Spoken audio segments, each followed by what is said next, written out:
Welcome to the Limelight. It's Thursday, which means it's time for us to highlight new releases, can't miss books, and the authors making waves. We're bringing you the stories you'll want to add to your TBR immediately. So grab a drink and let's dive in.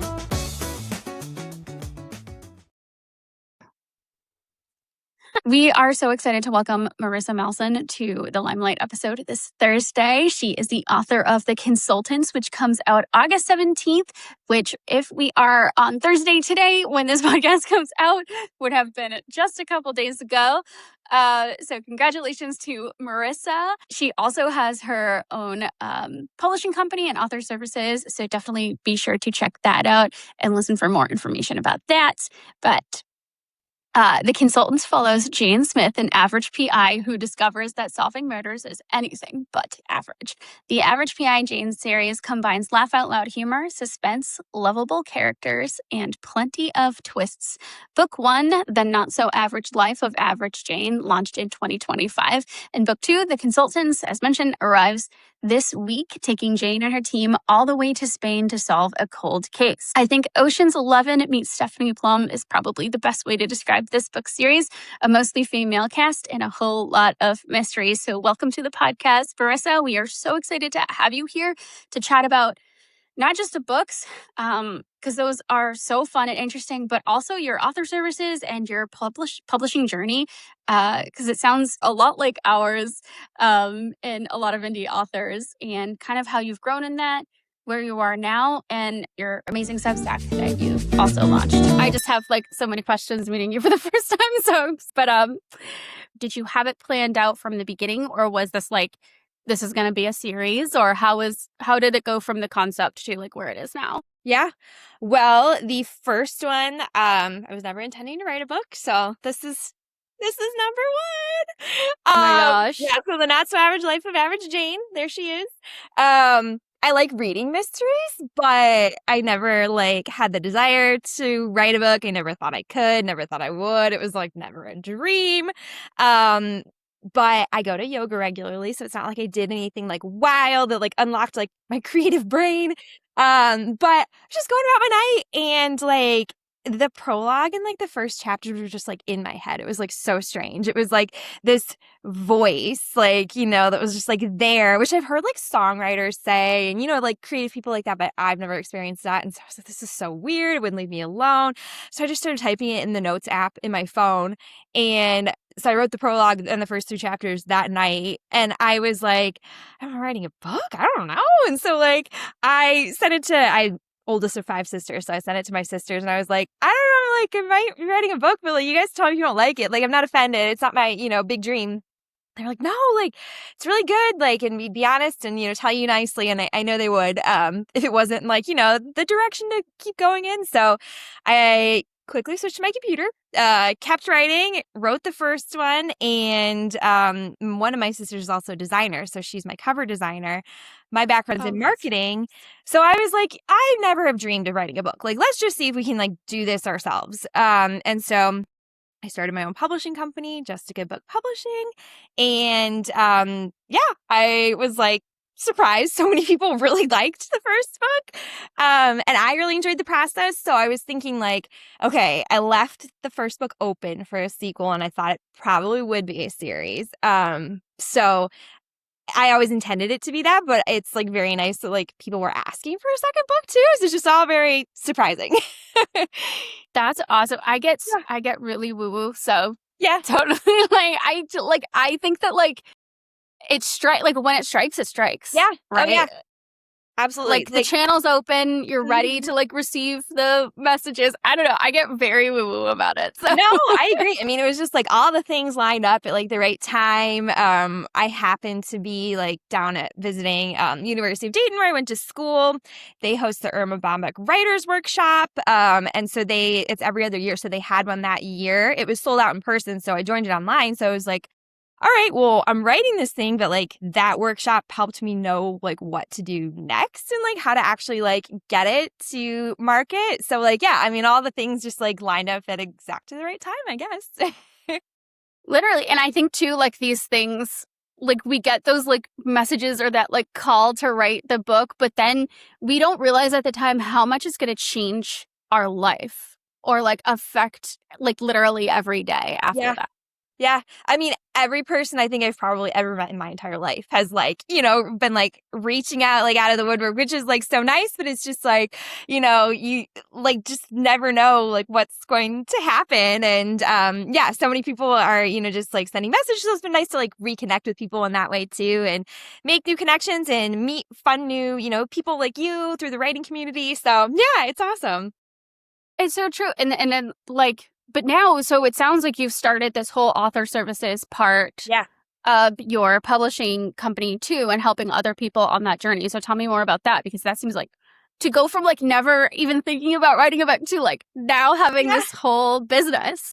Well, yeah, so there were two things. So I did a program through UCLA online, their extension program. So it was in editing and publishing. Along with the Irma workshop, writing, like that program really helped me kind of like just get to know publishing, editing, the industry like as a whole, because I'm coming at publishing from like a marketing perspective, which like in some ways is helpful because, some authors are shy about promoting their work, or, you just kind of like have to think about marketing as you're writing it too. So that kind of helps me get up to speed in the like book world. But I mean, I spent so much time like doing my own research, doing these like programs, webinars, connecting with people, finding all my editors, like where do you even do that? Like that can be a scary process for a lot of authors too, where it's just like you're just handing over your baby to someone and, they're going to tear it to shreds very nicely. Editors are great, but I learned like so much through that process. So in my first launch day too, which was much more stressful than my second launch day, I was just thinking like back, like, it'd be nice if I had a checklist or, like, here are the things you need to think about. Here's the time, like, what are all these things that you need to do, like, outside of just writing the book.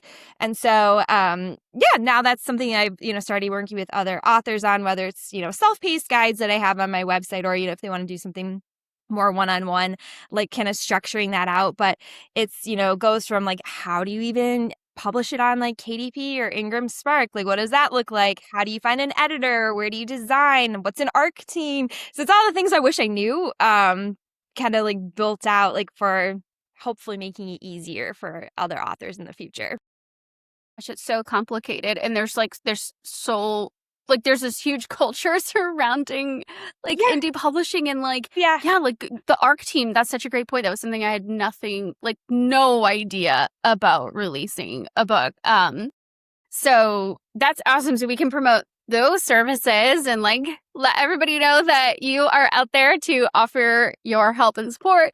Cause it's so important. I can't like stress how significant it is to have somebody on your team behind you, like supporting you, who knows what they're doing. Like mentorship and stuff is, oh my gosh, I know, priceless. It takes a lot of the stress off. And then just like for the peace of mind being like, okay, like I've done all the things I needed to do, and then we're ready to go. Then you're ready to go. Yeah, with confidence too. So tell me about the book. Like the first one came to you after yoga. What's the premise? Like what's the difference between going from book one to book two, storyline? What's the pitch? So book one starts with Jane. So she is, a woman who is very plain looking, just falls into the background, which she used to not like about herself. But then she realizes because she's a private investigator, this is a skill that's very useful. So we meet Jane in the first book.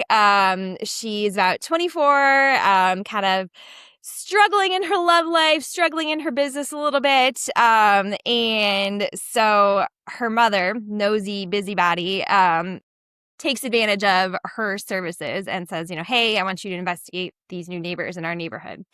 So Jane does it kind of begrudgingly. But what she doesn't realize is she's opening a whole can of worms, including unlocking like some big family secrets. So that kind of plays into it. So we have a little bit of like, it's a little of everything. So like Just a Good Book publishing, the reason I named my company that is because I like Just Good Books. My sisters like Just Good Books. So it's kind of like cozy adjacent because it's, got a little bit more like attitude than a cozy, a little bit more edge. But it's got like the humor. It's got a little bit of a romance element. It's got, the mystery, of course, and the suspense. And so it's all these things kind of together, told from Jane in first person, which is a little unusual, I know, but then you get to kind of get inside her head Yeah. and hear her inner voice, her inner humor, her inner dialogue. But the first one alternates between the anonymous villain, so you get to hear from the villain as well.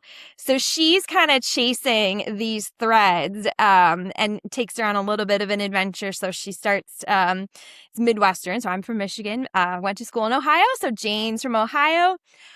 A case that she gets through her best friend, who's a detective, takes her to Florida and then France, but she doesn't realize it's all connected to the mysterious neighbors. So she maybe should listen to her mom. But so kind of some twists and turns along the way. And she kind of becomes part of like a team through some family members that I won't spoil, but maybe they have, something to do with her profession that she didn't know about. So it ends with, kind of the opening from the next book that, hey, maybe Jane might be taking over a little bit more in this like family business. And that's where the second book kind of comes in. Also following a cold case that's related to, family member in the first book, but it's like a case that kind of comes back to haunt them a little bit. Again, on an adventure, but this one's in Spain. So I studied in Spain. I have family in France. Cool. So it's kind of fun to, mix in some of those places that I like and, have the reader go on a journey as well. So yeah, without giving too much away. Yeah, for sure. And do you feel like that readers could pick up the second one independently from the first one? They could. However, I will say like one of the big things in the first one is just like this big family secret that comes to light. So if you read the second one first, you'll know what it is. But you can read them backwards if you want. But I would advocate reading, the first, then moving right into the second one. Okay, so grab the first one first, and then we'll get the second one. Yep. That's super cool. I love that there is like world travel involved.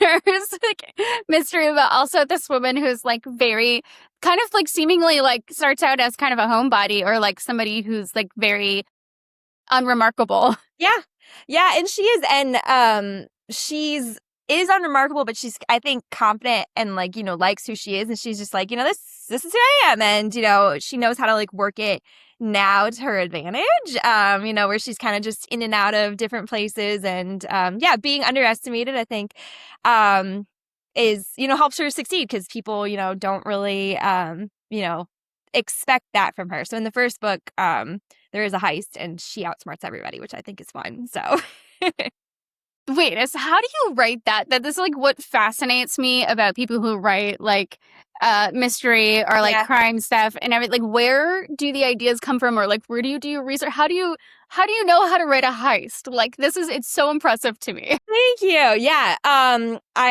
have like my browser history has, some kind of like scary searches in it. So I'm like, yes. authentic. But, so, I have like looked up, some stuff like that where I was like, how do I get something through a metal detector? That was like something I needed like for the heist. Yeah. And so there's some things like that. But, it was kind of just like part of the story where I was like, okay, I know that they need to like, as part of this case, they're recovering something. So like, how can she manage to do that and then kind of like outsmart everyone? So there's like little pieces along the way, and the heist is kind of told in real time, but then also in a flashback. So it's kind of like, the Ocean's 11 kind of vibe where you see it happening in real time, but then you get the full picture through, kind of the wrap up and then her internal dialogue afterwards too. But I mean, I free write, so like I don't really like plot. I don't really like, storyboard. I kind of have, where I know where I want to go, and then I just let myself and my characters kind of take me there. But the heist was like a really fun one to write. It was just kind of, one of those moments where it's just like all flowing together, and I was like, okay, like, this is where we want to go. Like, this is it. So she gets to kind of shine in that part. That's so exciting. And I totally understand the free writing aspect of it, which if Jenna was here, she would have an absolute heart attack. Yeah. Hearing like that you just sit down and write without plotting. I know. But it makes it like, yes, I feel like the funniest, like most like unpredictable things happen when you do that. Yeah. Oh my gosh. Yeah. I mean, and when I like go for a walk or like, come out of like yoga, I like grab my phone. I'm like, writing my notes in my app, like, because that's where like the ideas come to me and then I like put it in and then I put all, the structure around it too. But yeah, I think like it's nice to have like just a dedicated block to write. But then like those little like moments when you're not thinking about it, I think is when a lot of like your really good ideas hit you. Absolutely. Do you feel like that happens at yoga? Like, do you like genuinely come out of yoga and you're like, I have it? Absolutely, yeah. Like I grab Oh my my phone and gosh. like I usually go to yoga with my sister. So like in Shavasana, sometimes I'm like sitting there and like writing like, a chapter in my head. I'm like, okay, I have to remember that. I have to remember that. So like as soon as we come out, I grab my phone. I'm like, all right, like here's all my like just debrief in my notes. But like it's just a good time to like let your mind wander. Yes, I gotta start. I have to get back into yoga then Yeah. because that is such a good point. And like, it makes sense because if you are like you're like putting your antenna up at yoga and you're like saying like, okay, I'm here. Like, I'm ready to Yeah. like Yeah. be creative. Um, that's really cool. That actually gives me like a lot of hope and ideas for myself when I'm stuck. Yeah. I know. You just have to kind of like go and do something else. Like I was doing the dishes like one night and I didn't want to. But then I was like, just doing the routine thing and I was like, I solved my plot point. Like, I did it. Like, so it's just kind of like once you just kind of stop thinking about it, I feel like, and you do something, just different or, where you just like let your mind be. That's helped me a lot. But it is hard, when it's like, you want that inspiration to hit and you're like, come on. Yeah, and when lightning strikes, it strikes. Yeah. But Yeah. and a lot of people say like driving helps them or I know a lot of stuff people like that that. do that too. Yeah. Yep. For sure. Talk to me about your publishing journey. So you went from starting the book, writing the book, doing some workshops and stuff. And did you always know that you were going to publish this yourself? Did you have any sort of plan or like how did you get into that decision? I thought because like this was not something I was expecting to do, and since I do have, some people in my corner, like, designer sister and like marketing in my background, I thought, instead of trying to go the traditional process and query and like have it, maybe take quite a long time to even like, reach readers. I was like, why not just like, do it myself and just see what happens. And if people like it, great. And if not, then, well, like I did something fun. So that was kind of always my path forward. Um, and I did the same with the second book. So yeah, I've really enjoyed that. And it's kind of fun because, I got to build my own team. So now I have like, the editors that I worked with for the first book, I kind of like added, for the second one as well. So now I've got like my group in place. And of course, my sister, very creative and, great to have her like on my team. But then also like, being able to like do a lot of like reader events and like, meet people like, just where they are. Like, I think that's like kind of a cool thing that, I can decide like, if I want to like do some of these events and, it's been really nice like to meet like readers face to face and, like online sales are great, but like I was like, just like seeing who's reading and, talking to them and going to book clubs. And so, yeah, I kind of like the freedom that comes with it. For sure. I think that that's not like talked about enough. And I really want to do like a full episode on author events and like how to build them Oh my and how to gosh. act at them. Or like, because for me, I have so much anxiety about being in person, Yeah. and meeting readers in person or like having to like pitch my book. So I feel like that it's kind of foreign to a lot of people to really get involved in events. If you do, let me know because I have found it's like not even what you would think. It's like curated Really? markets, like are the events. So like I've done like author events, I've done book festivals. I sold 101 books in one day, like at a curated like market kind of event. So it's just like, I mean, I was the only author there. Like people were like interested in talking. And so like I learned like a lot from that. And, even just how to like bring people in and engage with them and like, what do you talk about? And like, so now it's like, okay, now I have a second book and I've got some like book merch and, like just like the ways that you kind of do that. So, like those have been huge for me. And I've kind of Okay. focused a lot Yeah. more on those and like, the holiday markets coming up and different things like that. So I feel like that's like one that there's like if authors don't know about it, like I'm like that's the one, to do. So Okay. That's really good to know to hear. Cause yeah, I'm like, I got to talk about events more, but, especially with the second book, I'm really curious to hear when you have more than one book at the table. Yeah. That must be a really exciting new thing to be able to offer. It is. It's cool. Yeah. So say, here's book number 2. So you can maybe guess what happens in one. She's got a partner now, but you'll have to see who it is. But yeah, it's been really like exciting to have a second book. It's exciting to have like people, especially at events, like come up like to the table and be like, they know what they want. Like they read the first book, they're excited for the second one. And like it's nice that, you know, you kind of don't have to do the whole explanation, you know, all of that. Like, you know, they're already a fan, which is like cool to see people that I've seen at, you know, events, you know, a couple months ago, a year ago. Now they're back for the second one. I'm writing the third one. So, you know, it's kind of building that pipeline, which is like cool. And it's just like nice to see the story keep going. And like just that people are so excited like to read it. And you know, when you ask if like, do you want it signed for you? Like people are like, yes, like they're thrilled by that. And like, yeah, it's just like such a cool feeling. I think like both ways, you know.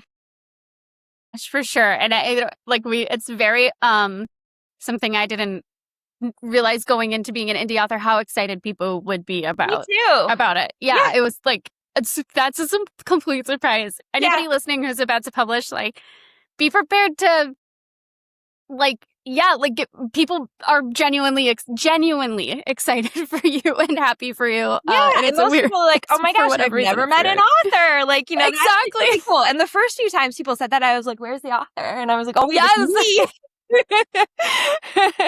For sure. And the whole signing books, people get very particular about wanting their book signed. And that was something I never thought of happening either. So I love that you brought that up because it was that both of those things were very big surprises. For sure, as a new author. So we talked about the first book. Is there anything you want to add about the second book? Because I feel like, I don't know, I don't want you to give away any spoilers. That's not what it's about, but like, just want to make sure we cover everything. Yes. Yeah. So the second book is a like continuation. So the mystery wraps up in the first book. So you're not left on a cliffhanger, but the second book kind of picks up. There is a 3-year jump. So Jane's been working with her team for, you know, a little bit. She's got a rhythm down, but now like a case that she's always been curious about, like with, you know, related to kind of her family history, kind of comes to light. And so it's the team taking on a new case, new villains, new location, but same like core group of characters. And each book too, so I also have like a menu that's like a download on my website. So there's wines featured in each book and then recipes from each book. And so discussion questions. So each one has like a little like something extra that comes with it. So the first book, they're big adventures in France. So there's like a French wine. And then the second book, they're big adventures in Spain. So it's a Spanish wine and then like a recipe that comes with it. So those are kind of little just like fun bonuses that like each one has, so it's like a little bit more than the story. So, you know, some people, I've seen readers like, you know, send a picture of like the wine while they're reading it, or like they're making the recipe, and so that's like kind of fun. Like little extra. That's a really good idea. Not that you didn't come from marketing, like, clearly. Yep. And then each one has discussion questions too. So it's like at the back of the book, and then each book that someone buys from my website or in person, there's a link to a book club kit on my website. So and then I join book clubs too. So in person, or I've done them on Zoom. But yeah, that's like just another fun way to like connect with readers. And like some of the book clubs they're just so fun, you know, no matter, like I've done it with like a bunch of you know, retired teachers and, you know, like younger people, and so it's like a whole spectrum. But yeah, it's fun to like kind of have it like themed, you know, to the story. And I always like to hear what people think, like what their take is like on all the questions. So oh my gosh, what a dream. That sounds so fun. That's just so engaging and so nice to be able to like have a relationship with readers that's more than just trying to market your book to them. Yeah, absolutely. I mean, like, and yeah, they're so genuine, so nice. And like some of my ARC readers, like I've gotten to meet in person. Others, like, you know, live halfway across the world. But yeah, it's so nice, like to like have that relationship with them and like know that, you know, they enjoyed the story like as much as I enjoyed writing it. That is so fun. The other question that came to me too was, how is it working with your family? Designing, Jenna, this would be the first question Jenna would ask. She would be like, because she's a designer. Okay, she'd be like, what's it like working with your sister and doing designs and all of that? I'm so curious. She's very creative. So I just kind of gave her, like, for the first one, a mood board. I was like, all right, here's kind of what I'm thinking. Like, you just go and do it. We had minimal changes. Like, the only thing we were just kind of deciding on was like, all right, like, what kind of like font are we going to go with? But she had kind of like the silhouette premise. The second one, I kind of told her again, I was like, all right, like maybe we want the silhouettes. This one's actually even more like with the family. So that's my brother-in-law in the silhouette. And then that's my body, but Jane's like head from the first book. So like she took this head and then put it on my body. And so cool. So that was funny. She's like very creative in that way. And so I really have like, like little direction and feedback. So that's like awesome. Of course, I have like little tweaks and stuff, but she's very good at taking direction, but she doesn't need much. So it's really just kind of fun, like not stressful at all, just fun. That's really cool, because I feel like I didn't have a vision for my cover, but I felt more comfortable sending it back and getting it back to somebody I didn't know than maybe a family member, but it sounds like it really worked out for you. And the brand is branding. It is like so cohesive and beautiful. Thank you. Yeah, we wanted the two of them to work well together. And so we kept kind of like the shadowy, and she had like the idea for like the spotlight. So it's really just, I kind of give her, this is kind of what I'm thinking, and then she like just makes something great, and I'm like, that looks great. Let's do it. It's so cool. I know Jenna will like not design for friends. She is like, nope, I will do it for the pad. I will do it for this, but like I cannot get into a relationship. It is hard. It is hard. Yeah, I feel like you have to have the right relationship with your designer, like the right relationship with your editors, because like some people like, just the tough love editing where it's like, just tell me what I need to fix. And, others are like, okay, well, like, tell me what's working, tell me what's not working. So like you need both of them, like, to give you the feedback in like that way that's right for you. So I feel really good, with this book, and now with a third, I'm like, okay, like my team is set, my designer, my editors, got, a good group. And I think like we all just like work really well together and have similar kind of like styles. Yeah, that's really, that seems like the best thing you could ask for from like book 1 to book 3. Yes. Just like having everyone in place. Everyone's worked on every book. That's really, really cool. Yeah. I'm excited for you. It's so like refreshing to hear. Yeah, I'll show you one last thing, because we are on Margs and Manuscripts. Did you bring a bar? Oh my gosh. You've got your writing juice. So my sisters got me that for my birthday, because I was like, like just pour a little like glass, theme to the book, and like, write a little bit. And so there's the inspiration. I was like, it's appropriate for this podcast. I have to and just freaking enjoy the process. Yeah. Let yourself enjoy it. Like it should be fun, like your first draft is like going to be way different than, your last one. So it's like, just get it all out and, let your editors handle the rest, and then take all your changes. So true. I appreciate it, because that's we all need a Marg, especially release week. Yes. So you drink the Margs. Yes. Enjoy. And congrats on your release too. Oh, thanks. Yeah. Honestly, it's like now the pod takes up way more time and stuff than it's like nice to have something in the world. And that was the point, right? Like it was like, oh, just put something out into the world, something that you can say that you wrote and you have. So after 10 years, finally put it out, and after all that, it's like the podcast that's actually the thing. Isn't that funny? Like you just like you truly never know like what's gonna take off. That's what I was saying about with you. It's like, isn't it funny that you just like one day you were like, I'm going to do this. But now it's like crazy how much it changes everything, takes over, determines your friendships and like, your community. Like, I know it is. It's wild. Yeah. Could never have like predicted it. Absolutely. So No, literally, that would have never guessed that I would be here. So Yeah. totally. Yeah. But it's so fun. It's so fun to like get to meet different authors and Yeah. like get to do this every week, 2 times a week now. Oh my gosh, yeah, and you guys are busy. we're busy, but it's so good. Like it's great, and it's growing all the time. So it's nice to even focus the energy here sometimes when like the writing stuff can be lonely and a lot. Yes, absolutely. I know. So. Yeah, you need other people, in the space. You sane. Yeah, so it's been good. It's been really helpful. But I might email you about events and stuff because I really don't do any, and I have questions because I'm like terrified of them. Oh yeah, let me know. I actually wrote a couple articles on my Substack too about Oh, cool. so yeah, I can share those, but I'm happy to chat more as well. I mean, they've been like so awesome, and it was like just another thing that I kind of like stumbled into, and but yeah, I mean they've really been great, and like it just like makes like just really loyal fans, I mean, it's so cool the way you talk about it. I feel less anxious about doing it. That's the thing. I know. I think a lot of people are anxious about starting it or just like striking up a conversation with people, but like I've tried a lot of like different kind of like tactics. So I think like, there's things you can kind of learn to like bring people in or just like start the conversation where it's not like it doesn't feel salesy. It's just kind of like you're just having a conversation with people who like to read. So it's not as scary as it seems.